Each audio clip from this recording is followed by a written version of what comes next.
Me levanto tranquilo apretando los dientes, mirando un rato el móvil, ni que fuera importante.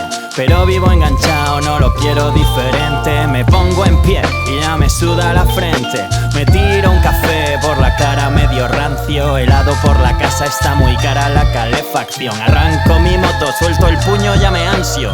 Salgo pa' currar, todo hombre tiene un precio. A 120 en la M30 me ponen la sanción. Debo miles de euros, haré un pedazo de canción. Providencia de apremio se acumula en mi buzón. Pero llego al curro y hago de oficio devoción. Tanta fiesta, tanto flow, tantas copas, tanto ocio. Sentado a mi pantalla ya no molas tanto, socio. 1000 llamadas, 1000 email, 1000 reuniones de negocio. Lábrate un futuro o dale al next y ponte otro. Valentine's, Johnny Walker, Black Label de Wars White, Devil May Cry, Assassin's Creed Valhalla, Ama Ride, la nueva de Matrix, buen patrón, Walter White. Tantas cosas que hay para pasármelo guay. Aquí estoy, pringando en el portátil cual Tolai. Ay, ay, ay, ay. Ay, ay, pasármelo guay. Ay, ay, viajecito pa' Hawái. Ay, ay, pasármelo high. Let's talk, no work, no cry. Ay, ay, pasármelo guay. Ay, ay, viajecito pa' Hawái. Ay, ay, ponerme to high.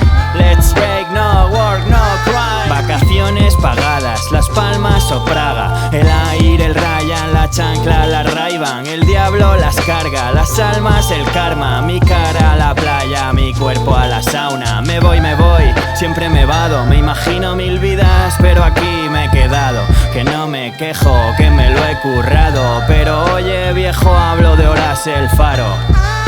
Doblado por el viento cual palmera en huracán. Salitre en la cara y en el culo humedad. Soy un N'Golo Kanté, sacrificio y humildad. Ojalá nacido Neymar, al suelo y a llorar. Ya he llegado a casa, mis cómics, mis plantas. La pila hasta arriba, no se acaba esta brasa. Me tiro al sofá, agotado, ¿qué pasa? El móvil topetado y no contesto ni un WhatsApp. Me acuesto tranquilo apretando los dientes, viviendo entre mierda, todo hecho un desastre. 1000 cosas por hacer, yo no pienso molestarme. El Mario de mañana que lo haga y yo al catre.